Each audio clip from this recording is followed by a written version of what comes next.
now, right? So how do you handle players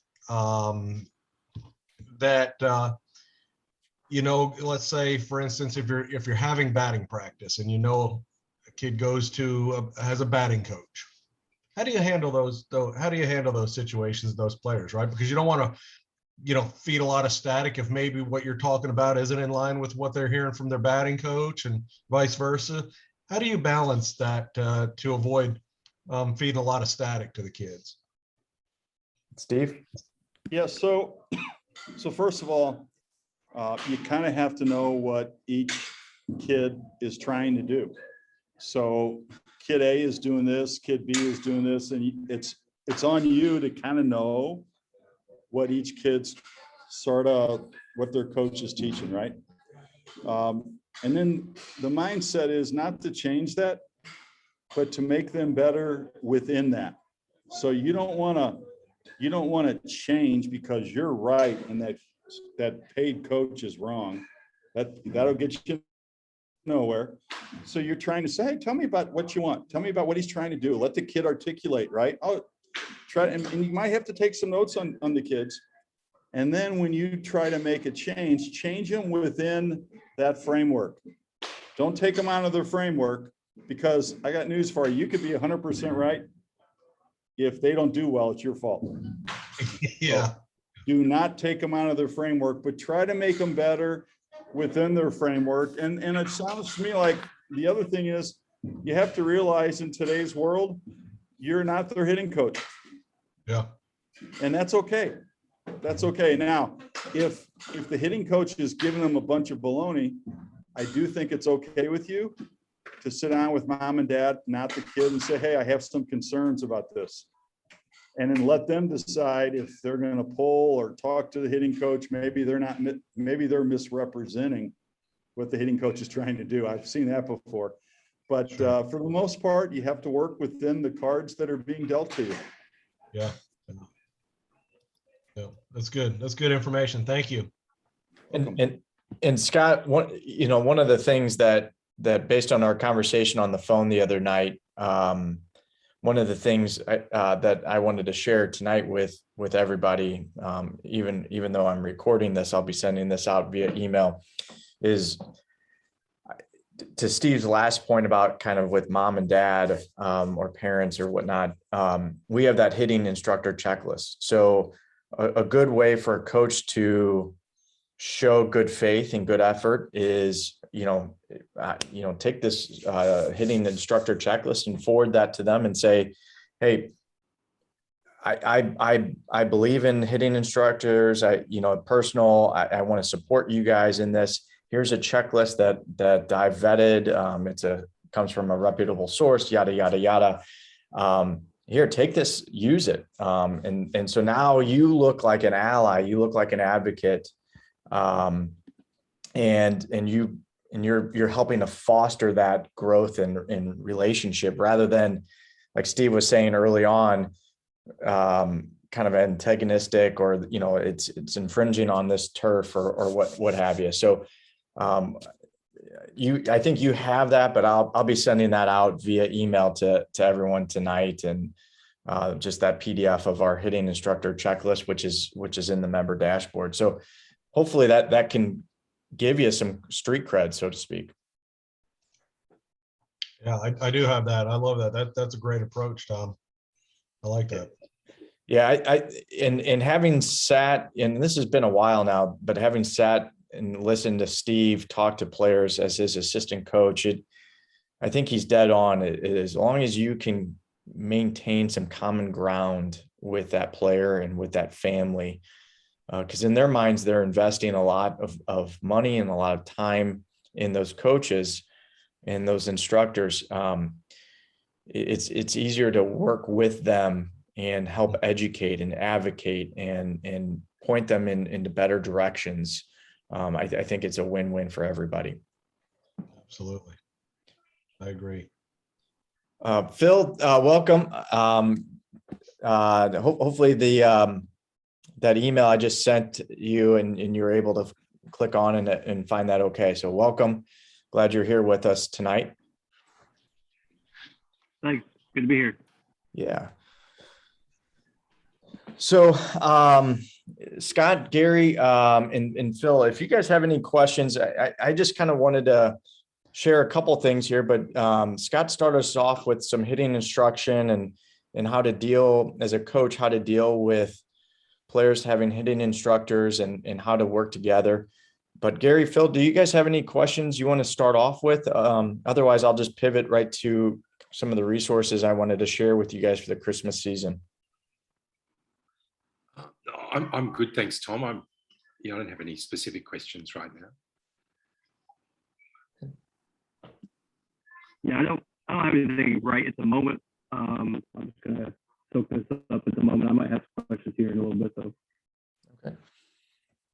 And Steve, do you have anything you want to get going on first, or do you want me to just jump right in? No, you can jump in. I do want to ask just Phil, just real quick. Phil, where are you from? I'm living in Robinson, Illinois. The organization I coach with is at KZ, and we're getting me and my assistant coach actually going to be my business partner. We're getting ready to open up a baseball clinic. So no, I'm just soaking up all the information I can right now about just about everything. Okay, and how far from St. Louis are you? About 3 hours.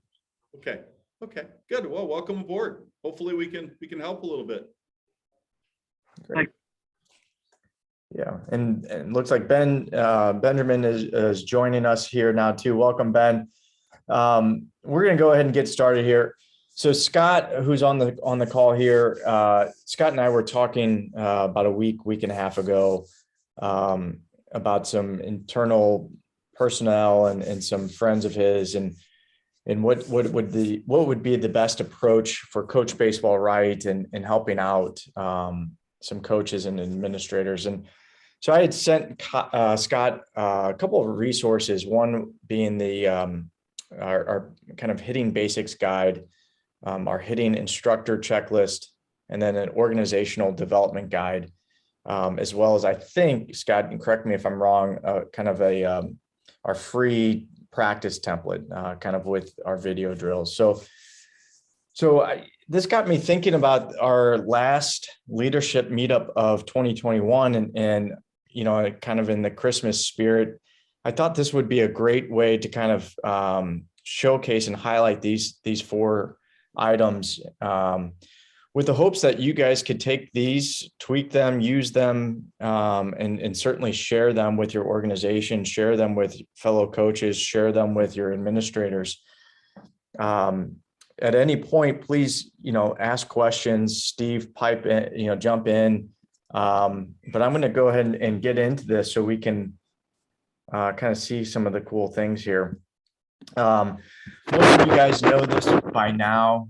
You guys can see this in your member dashboard, but when you log into your free account or your pro member account, you're going to see several things here. You're going to see administrator resources and coach and family resources. So when we talk about some of these for tonight, I'll show you where they are, but I'll also email them out to you as PDFs. So you'll have them in your inbox so you don't have to log in. So under administrator, we've got a bunch of free resources here. Specifically tonight, we're going to be looking at that organization and league development guide. But we've got some other things here like board meeting checklist, coaching recruitment guide, coaches checklist, a portfolio template, some video library videos to help educate administrators on certain aspects of the organization. The Leadership Meetup archives is right here. So this is we've had a good run on that so far. And then in coach and parent section under guides and tutorials, we've got a bunch of other free things that we'll talk about tonight as well. So without further ado, let's get into real quick for administrators. So if you all know anybody who has who's working as a board member or as a coaching coordinator in your organization, please, when you get this email, send this guide to him or her. This is 25 pages worth of kind of a textbook, a step-by-step guide on how to develop your organization and league. So we've got some checklists here under coaches development and support. We get into what does a preseason coaches meeting look like, and what does it mean? We've got templates here for you to send out to parents. Do you have a coaches corner or resources page? Literally, it's kind of each page is kind of a call to action for board members to implement. So we feel that this is a really easy way for everyone to kind of win on this. So that's kind of the organizational development guide, and that's located again in the member dashboard under guides and resources. The first thing here, we will send that out as well. Steve, do you have anything on that before I move to the hitting and coaching resources? So when we first put all this together, I was always focused on the baseball side of things, and with a lot of input from Tom, we actually have created these guides. And I kind of think right now, maybe the most important thing that we're doing is providing these types of resources to coaches, parents, and organizations, because, it's easy to get caught up in baseball. What balls do you get? Where do you buy the chalk from? Or where do you get this piece of equipment from? And you kind of forget what we're really doing. And this is supposed to help organizations and coaches remember what the real value of sport is. So this is just one piece, the one on the left-hand side of the organization. There's coaches, there's so many more pieces of information that can really be a benefit to you guys. So please take a look at it. And if you have any ideas for us, how to improve them, you're not going to hurt our feelings. Let us know. Go ahead, Tom. So like I said, that was that guide is meant to be more at the board level, coaching coordinator level, kind of to how, what's the roadmap, what's the strategy, the plan to implement. We also want to kind of share 3 things with you guys for the Christmas season, especially getting ready for your winter meetings with coaches and families and parents. And Scott, I'm glad you asked that question before, because again, this was the idea behind it. We wanted to share with you guys, and again, you have access to this, or should have access to this with your free or pro member account. But we have a hitting guide that Steve and I actually spent a lot of time on. And this is kind of for the younger levels, kind of the beginning coach or the youth level player. But if your coaches, if your families on your team or in your league don't have access to this, this is a no-brainer. Send this almost ASAP. This is, you need to have a common approach with hitting with your team, regardless if they use private hitting instruction. This is almost kind of like the non-negotiables of what your team should be doing or what your organization should be embracing. And we talk about 3 principles of hitting, some, again, non-negotiables here. Then we get into what are some hitting strategies, things that as a coach and as a family, you should expect and should implement while practicing hitting. So we got batting practice, we got hitting approach, what are the commonalities of good hitting, and what are some of the common hitting flaws. Sounds like a lot, but we've condensed it in a very beginning and approachable way for families to embrace and to expect moving forward. Next, and Scott, this is that hitting instructor checklist. So if your families or if your league embraces private hitting instruction, we, based on Steve's experience as a hitting instructor and as a head coach, we developed a hitting instructor checklist. This, again, send this out to your families. This is what they should be using to evaluate, are they getting their money's worth? Are they getting the best bang for their buck in terms of hitting instruction. You're not trying to convince them to go to you. You're just trying to give them tools to help evaluate what they're doing and how they can be better. Steve, do you have anything, since you are, I think, at your hitting facility right now? Yeah, no, I'm fine. You know, I've taken a look at this. All we're really trying to do, guys, is educate the parents on what they can and should expect if they're going to go out and pay $35 for a half an hour, what they can and should expect from a quality hitting instructor. And there's lots of good hitting instructors, you know, but the idea that, you know, Johnny said that his instructor is really good, and Mrs. Jones, you know, she doesn't know what to do, who to believe. She just sends somebody else there. You know, that we should be a little bit better than that.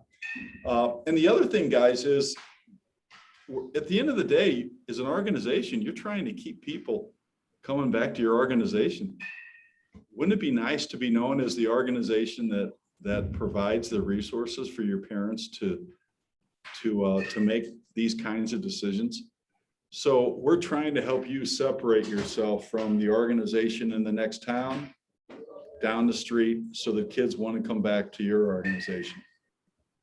Right. All right. And the last thing here, guys, tonight is just a simple, if you and your coaches aren't using some sort of structured practice plan or template with progressive and scaffolded drills, I think now's the time to embrace and start that goal for 2022. So we'll be sending this out to you as well. But this is just kind of a very basic level sample of our practice templates that we have with progressive drills. So each practice template, and you can download it here, and I'll send that to you. But it's broken down by the minutes and with video instruction, and it's built in a scaffolded manner so that each week, right, each drill builds off of the previous one. So anyway, each one of these drills, you can get a sample of what we offer and what kind of depth that we provide. Anyway, we think this is a pretty good resource at the very, very minimum to kind of establish an expectation, whether it's your team or whether it's your organization's teams, to really kind of establish that structure and that expectation of a practice template. So like I said, those will be emailed out to you guys. Echoing Steve's question here earlier, what else would you guys want to see? What else would you guys want that would provide value to not only your teams, but also your organization?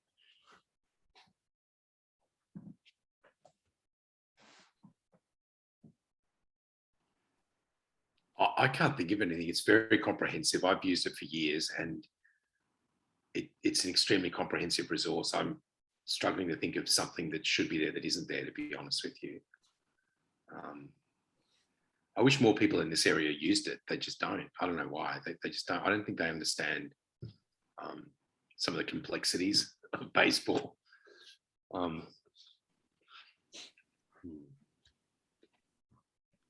Gary, I don't think it's just baseball, to be honest with you. I think people are busy, and people take positions within organizations, and their goal is just to do what they're told to do by the predecessor, and they're not thinking about making the organization better. But I say that a real leader, someone that really wants to make an impact for the kids, is somebody that says, hey, this is what we're doing, and this is how we can improve. And that's the mindset I think we're hoping for, that we hope to meet those kinds of people. So what we do is help them improve their organization. But, you know, at the end of the day, most people are good people. They want to do a good job, and they define a good job as doing what they're told, not necessarily making the organization better. And I always give you guys the same example. For 40 years, we've been playing T-ball. 12 on 12 with one ball, and we do what we're told, but we're not making it better. So if you guys can remember that, that's the challenge I give you and every other organizational leader, is how can you make it better, and how can we help you make the experience better? Yeah, I think that's right. People are time poor. They do their best. And it is hard to actually, ironically though, I think if you use these resources, you actually save time. It's the thing, you know, the practices are all there. You can just, you know, you don't have to start from scratch. It's kind of like, if you don't know what you're missing, how do you miss it in the first place, right?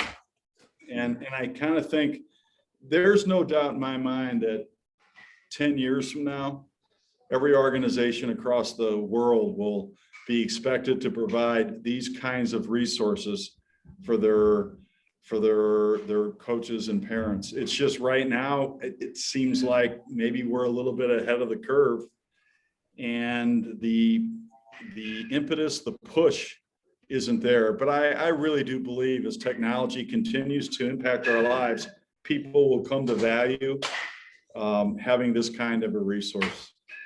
And the great thing about it is you can now reach anywhere in the globe.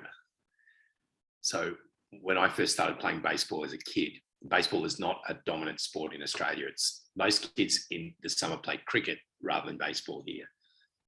And I was trying to find a resource, and the only thing I could find was one book in the library that talked about what a double play was and how to catch a fly ball. There was no YouTube.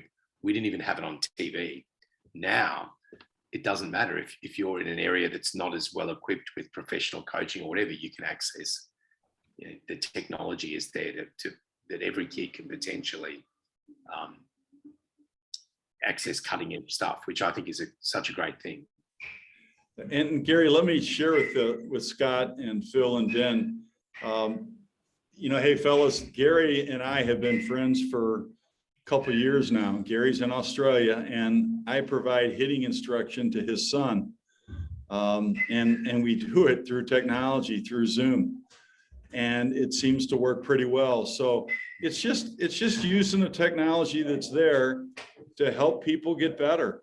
And I think you're going to see, I think I read an article, it was in the Wall Street Journal. It was like a big deal. They're now providing hit instruction using technology and Zoom. And it's like, okay, you know, I mean, you kind of have to, the technology's here and it's going to become more prevalent. So the information is there and the technology is now here. And, you know, I think we just need to take advantage of it. I'll say something to that end. I mentioned that we're starting a baseball training academy. There's 10 teams in this organization that I started coaching with. I coached 15 youth, and me and my assistant coach, we just hit it off. And I'm all about doing things the right way. I'm all about getting these 15 youth players to be able to play at the college level, because all of them want to play at college. And we're practicing 3 days a week and nights a week. And just loving it. My practices are very, very fast paced. And we want to take that step to make them better. And we invested in a hit track system because we know how much that technology can provide. It can see so much more than we can. And that's kind of where we're starting. We're starting into technology and say, hey, we have this tool, it is a coaching tool that's amazing that can help. And we can break so much stuff down. And technology is just amazing. And that's kind of how we're going to really start off. I think our business is really saying, hey, we have this. This is how you can utilize that. And so we're super excited about it. It sounds to me like you guys are really invested in trying to provide good stuff for the kids. And I would just throw this at you. You know, technology like hit tracks is good. It's fun, first of all. and it's engaging for the kids. That in itself is a good thing. But there are other avenues that are more affordable as well. I mean, blast sensors are it's a pretty good product for the price you pay, and it provides a lot of data. Something like our coaching resources for all your parents and all your coaches, I think would be of value. But the other thing I want to mention to you, it's kind of a criticism I have of coaches in general. Like, if you practice 3 times a week, and I'm not talking about your practices, but I am talking about on a local level where I am, I see a lot of the, ground balls after ground ball, after ground ball, after ground ball, after ground ball. And I get that, we want to be able to field our ground balls, but at some point in time, you have to be able to teach your kids the intricacies of the game. You have to be able to teach them not only cuts and relays, but where an outfielder should throw the ball on a relay and where he should throw it on a cut and why, and how to practice it, how to handle a delay steal, how to implement a walk and lead, how to handle a force balk, how to do a rundown properly, and then how to do a special rundown when you catch a guy napping at first base with the bases loaded. So my point is that coaches and organizations, I don't think, pay enough time to really teaching the game. We teach kind of that real beginning surface level. And if you can find a coach, and it could be you, and I know there's one here in this organization that I enjoy watching his practice, that's a very rare occurrence. Most of the coaches are just happy hitting more ground balls. And when they get tired of practicing 3 times a week, they schedule extra games. And, I just want to say to you guys, all of you fellows, invest in the intricacies of the game.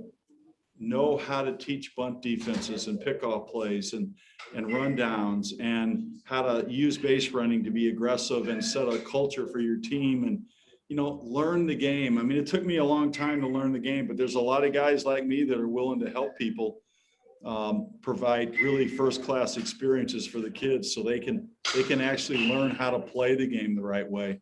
So, that's important too. I love what you're saying, because it's exactly what I've been thinking. And I've told the kids it's coming. Right after the first of the year, we're taking about a 2-week break. They're going to get classroom. We're going to, during practice, we'll have half a practice, at least an hour. Me and my assistant, we're going to have situations, how to teach them, what our plans are, how you deal with something that happens on the fly. Situational stuff. We've already done some, but we're really getting a classroom setting, and we're like, it's crazy how excited we are about it. And Scott, or excuse me, Phil, make sure you, we have a ton of that video already and it's free. It's in our member dashboard under Academy. We've got all those situations. It's already video. It's right there for you. Steve and I, just email me and I can point it out for you, or just download it for you and send it to you. But, that way you can visually show them in those meetings and those Academy sessions for your own. Just use our stuff. That's awesome.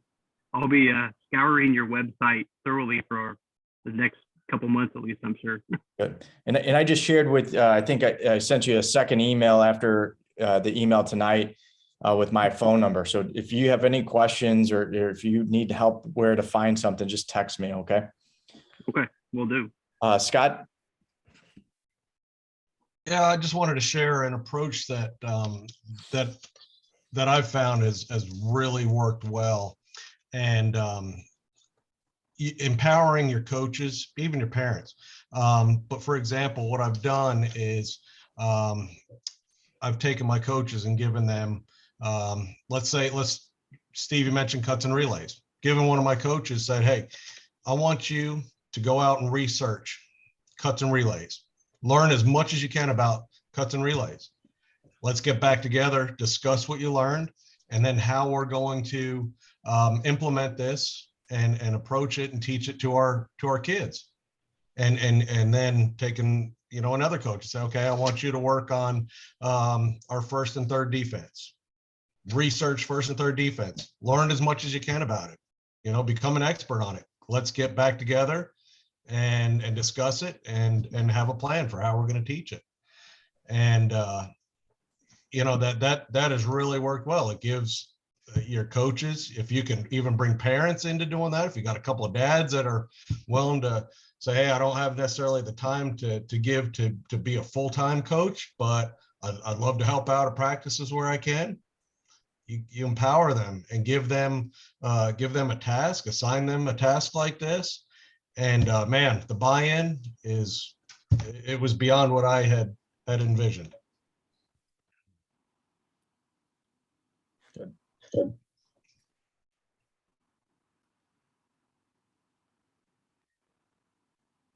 Once you get people buying in and excited, they can't wait to come back to practice. And you know what? The winning becomes less important and the experience becomes more important, and more kids want to play and less kids want to leave. So it sounds like you're doing a great job at that, Scott. And I also found that it kind of snowballs, right? Because as they're doing their research, they kind of stumble on some other things and it kind of sparks their interest. And then, they'll come back and say, hey, I found this on the cuts and relays, but, I've also learned this. And what do you think about this? Or, is there value in this? What are your thoughts? And it just, it just creates a dialogue, right? It opens up doors and creates dialogue. And then you start spitballing things at each other and it just explodes. And it's a wonderful thing.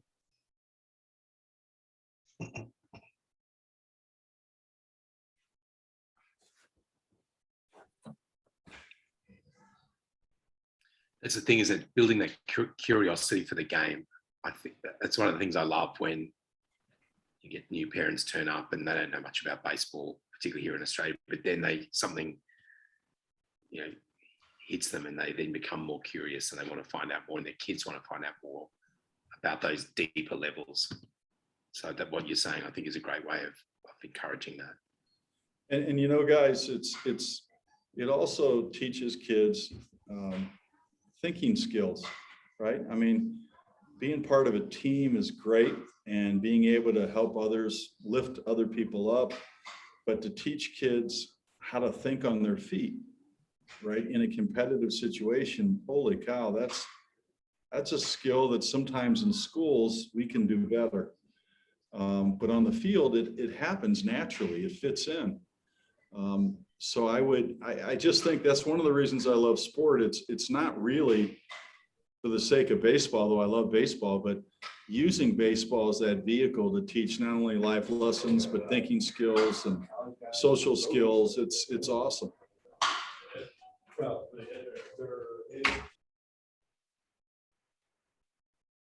But I think buy-in, like you guys were talking about, is huge.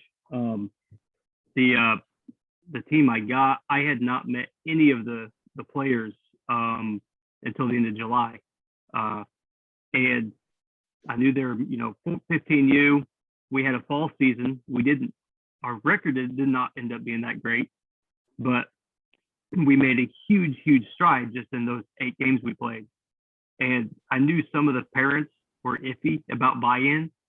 So we had our parent meeting at the end of the season, and I took some very key plays and I broke them down really much. Like, this is what I was thinking. This is why I was doing it. I went real depth. I went even deeper. I went really deep into it. And it was like a light bulb went off on the parents, on their faces. Like, there's no way we thought that deep. It's like, I wanted them to know that, hey, turn that down, please, guys. Knowledge to them. I want them thinking really deep.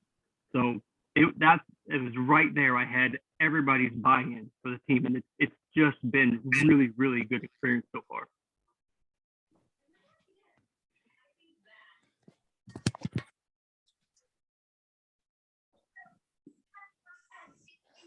Do you guys play it all yourselves still, or not?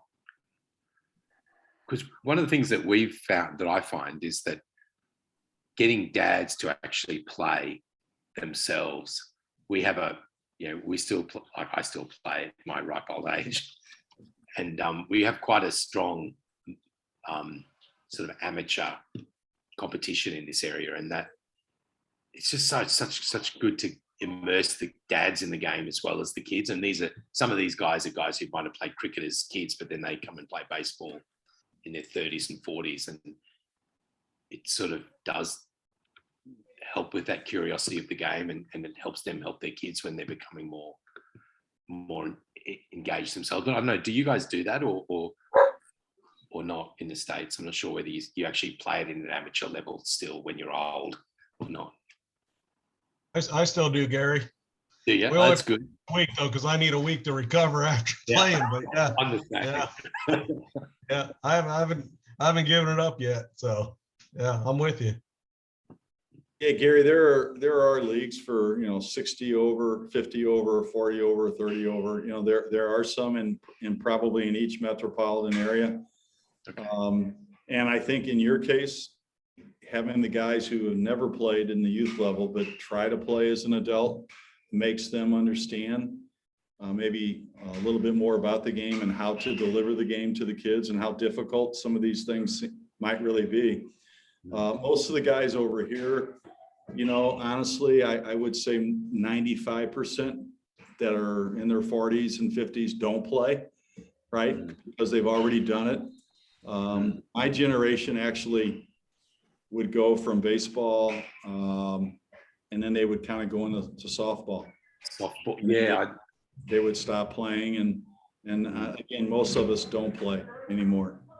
Interesting, because I was in Seattle and I bought a bat, and the people at the Dick's Sporting Goods said, that bat's too heavy for your son. And I said, no, that's a bat for me. They couldn't believe that someone like me would want to play a bat. And I thought, wow, maybe they don't play as much when they, in their beyond sort of school and university or something. So, yeah, anyway, it's a fun thing, and it's one of those things that I love seeing dads and sons playing the same team. And because we're struggling to build the sport in Australia, it's just another way of doing it, switching that light on to people. Hey, Gary, you mentioned at the beginning of the meeting that you were umpiring this the other day or this past weekend. Do you encourage your coaches in your organization to umpire games to better help them learn the game through that avenue? Not as much. We encourage players to umpire. So my son umpires, and so in this case, it was a young guy was the plate umpire. I was just the field umpire. And so kids who are about sort of 16, 17, we encourage them to umpire while they're playing. But yeah, we haven't done it as much with, we certainly encourage coaches to do umpiring courses, but we could probably do more about getting them to actually umpire and understand, be less critical of the umpire once they've actually done it themselves. Hey there, Gary. This is Mike Grimes. I dropped a link into the chat box for a men's senior league baseball, which is an international organization. And so in your area there in Australia, reason it caused me or prompted me to drop it in there for you is if you're having a hard time finding a legitimate league or an affiliation to get the men together to do something like that, that might be a good resource for you. And I competed in this league for a long time. It begins at 30 years and over, and you've got age groups that run well up into the 60s, and it's an organized structure that is a lot of fun. A lot of fun. Wow, that's fantastic, Mike. Thanks for that. We do have, it's quite organized here. And in fact, our minor league, we call it minor league. It's not the same as your minor league. It's basically an amateur thing. It's growing faster than our junior league. We're getting more old people to play than we are kids, which may not be such a great thing. But Yeah, I'm definitely going to chase that up because it would be good to affiliate with, the broader community and even, have some traveling opportunities for the older people as well. So thanks so much for that, Michael. I'll chase that up after the meeting.